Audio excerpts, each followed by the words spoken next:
A partir de este momento voy a compartir una serie de documentales bastante importantes para poder comprender de dónde nace la Biblia hebrea, luego las traducciones como la Septuaginta, hasta llegar al español. ¿Por qué hicieron la Biblia hebrea de esas maneras? Porque hubo alteraciones en la Septuaginta y por qué hasta el sol de hoy tenemos discusiones de cuáles son las reales traducciones y por qué, sobre todo esto, los judíos no aceptan al cristianismo ni sus traducciones. Y eso tiene una historia con demasiada tela que cortar y van a haber varios capítulos a partir de ahora que vamos a ir mostrando toda la historia de manera exhaustiva. Recuerda que este video pertenece a una lista de reproducción de varios videos donde he ido analizando poco a poco no solamente la Biblia que tenemos en casa, sino hacer un poco de búsqueda del hebreo y ver si realmente lo que dice en la Biblia está correspondido con su original. Y en el transcurso de los videos hemos demostrado que de alguna forma se han montado doctrinas completas, religiones completas, por alterar el texto original del Tanakh, de la Biblia hebrea, de los masoretas, en definitiva. Entonces, disfruten de estos contenidos porque es una investigación bastante exhaustiva donde le va a dar a usted mucho material a la hora de conversar estos temas, ya sea con un amigo o incluso religiosos que le quiere hacer comer cuento y al final eso que dicen realmente no es así. Sin más nada que agregar, les comparto el documental, del cual serán varios capítulos y lo estaré dividiendo en los distintos videos para los próximos días. Disfrútenlo. El primer testigo que queremos mirar se llama la Septuaginta. También se conoce por su abreviatura, que es 70 en romano, que se refiere a una leyenda relacionada con ese texto. En futuros videos hablaremos un poco más sobre esta leyenda, pero la historia más probable comienza en Egipto hace más o menos 2300 años. Allí vivían muchos judíos en una ciudad llamada Alejandría, en donde para esa época se hablaba mucho griego, y los judíos que vivían allí tuvieron que adaptar el idioma y cultura de su alrededor. Muchos latinoamericanos han pasado por circunstancias semejantes cuando se mudan a otro país como los Estados Unidos o Canadá, y como suele pasar, después de generaciones, estos judíos empezaron a olvidar su lengua materna, el hebreo. Como consecuencia, ya no podían leer la palabra de Dios escrita originalmente en hebreo. Por consiguiente, se supone que algunos decidieron que era necesario traducir la Biblia al griego. No sabemos quiénes, pero comenzaron a trabajar varios traductores y a través de los años produjeron la primera traducción de la Biblia que conocemos. Y entonces los jóvenes que solamente hablaban el griego podían escuchar, entender y disfrutar de la palabra de Dios en un idioma que entendían.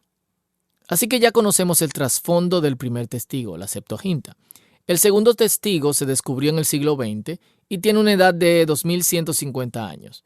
En 1947, dos pastores hallaron por casualidad unas cuevas en el desierto de Qumran mientras perseguían a una de sus cabras. Dentro de las cuevas fueron encontrados unos rollos, los cuales se cree que fueron ocultados por un grupo religioso llamado esenios, para preservarlos de la guerra de los romanos contra los rebeldes judíos en aquellos años. Estos rollos estaban escritos en hebreo y representan casi todo el texto de la Biblia hebrea. Este descubrimiento fue tan importante porque hasta aquel entonces el manuscrito hebreo más antiguo disponible tenía solo 1000 años de edad. Estos, conocidos como rollos del Mar Muerto, confirmaron que el texto actual en que se basaban las traducciones de la Biblia era más semejante al original de lo que todos se imaginaban. Había muchas diferencias insignificantes, algunas diferencias mayores, pero en todo lo importante se había preservado de una forma extraordinaria.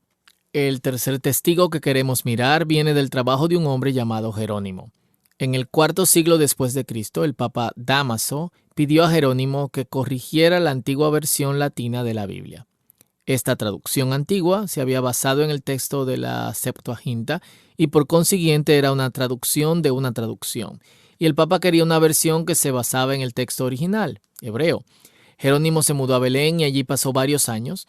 aproximadamente entre el 389 y el 405 después de Cristo, haciendo una nueva traducción del Antiguo Testamento directamente del hebreo. Su traducción, que llegó a conocerse como la Vulgata, palabra que significa popular, llegó a ser la versión católica oficial latina de la Biblia. Al igual que la Vulgata y la Septuaginta fueron traducciones de la Biblia hebrea, el cuarto testigo, la Peshitta siríaca, fue una traducción al siriaco.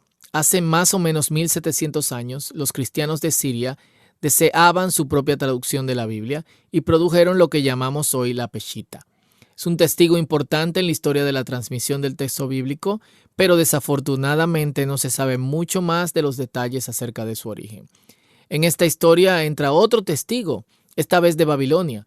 Hace 1800 años habían judíos que habían quedado en Babilonia y que hablaban arameo.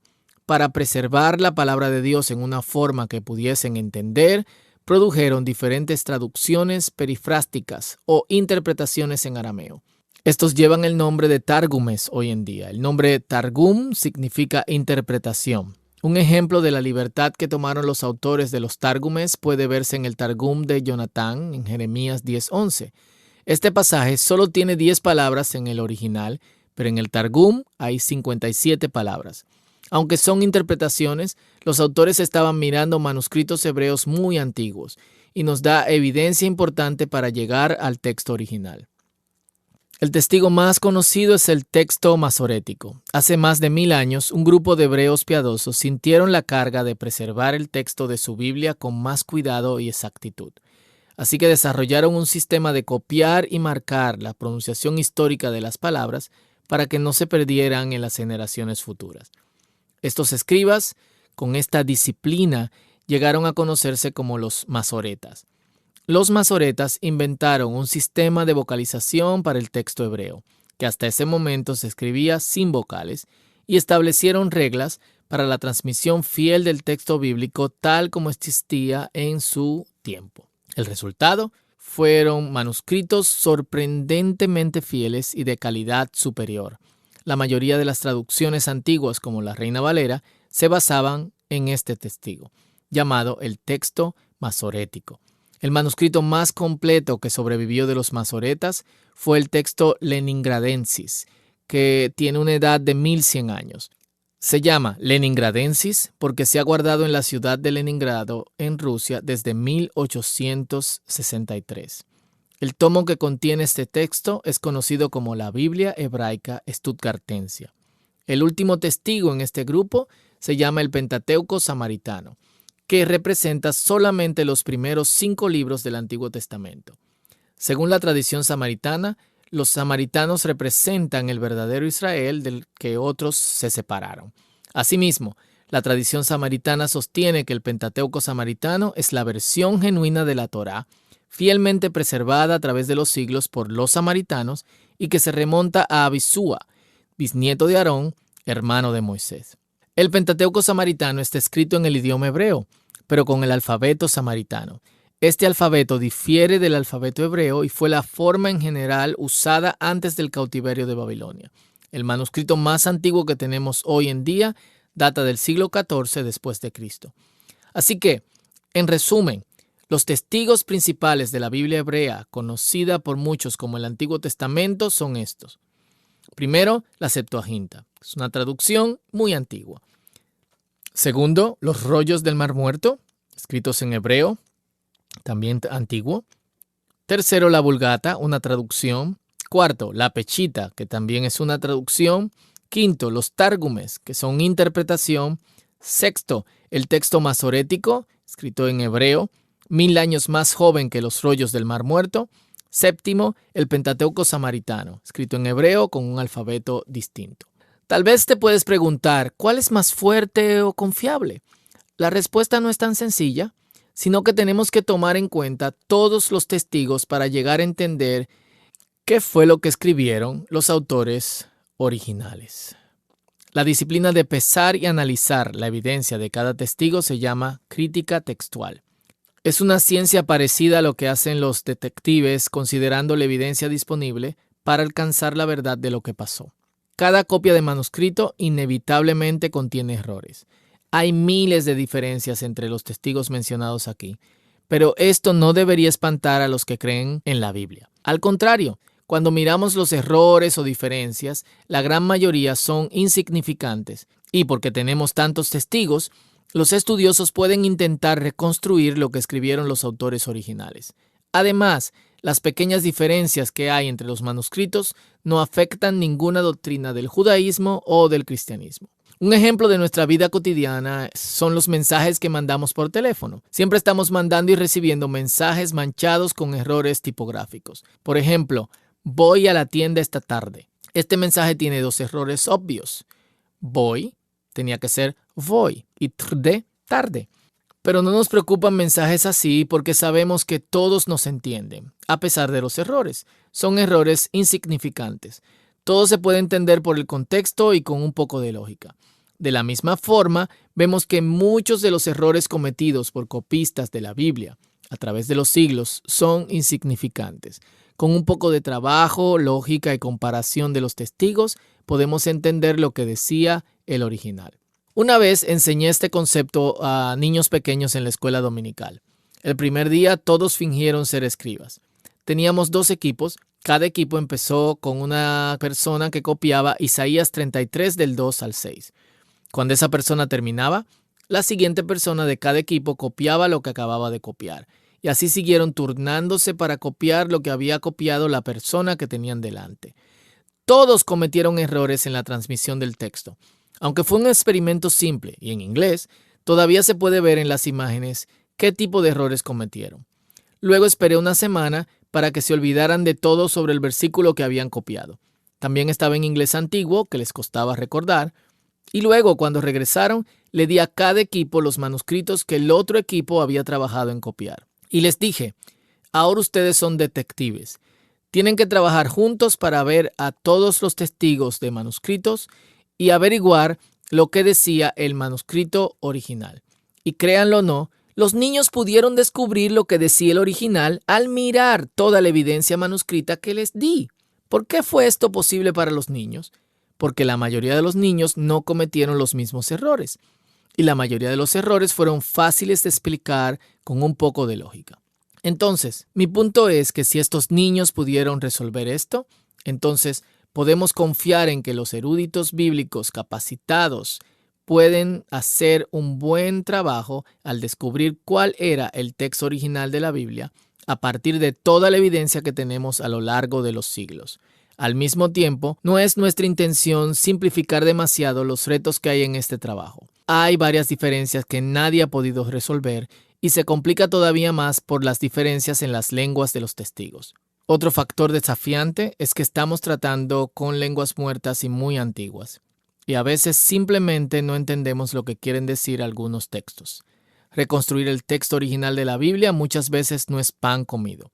Muchos manuscritos son muy antiguos y tienen daños, así que muchos pasajes se tienen que descifrar con cierto esfuerzo y las técnicas más avanzadas. La distancia histórica de 2000 años también causa que no podamos decir con certeza cuál era el texto original en cada caso.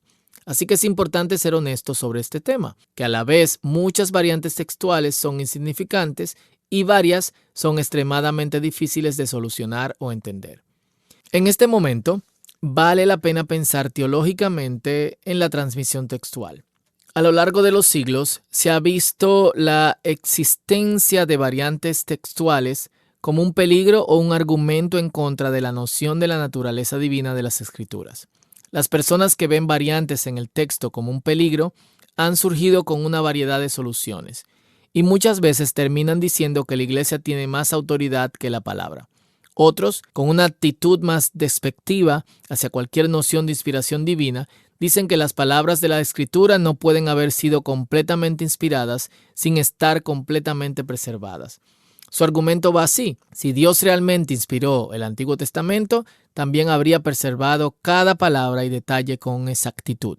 Las respuestas a estas preguntas no son fáciles y a la vez podemos preguntarnos qué se puede aprender sobre Dios y sobre las Escrituras asumiendo que Dios ordenó que ocurriera la variación. En esta misma línea, un profesor llamado Dr. Randy Liddy comenta lo siguiente: Si tuviéramos los originales en sí mismos, las mismas piezas de papiro que Pablo usó para escribir Romanos y Efesios, por ejemplo, o si ninguna copia contuviera ninguna variante textual, experimentar el poder de la Biblia aún requeriría que hiciéramos exactamente lo que hacemos ahora: buscar la sabiduría de las Escrituras como un tesoro escondido, interpretar con cuidado, comparar las Escrituras con las Escrituras y hacer una aplicación personal relevante.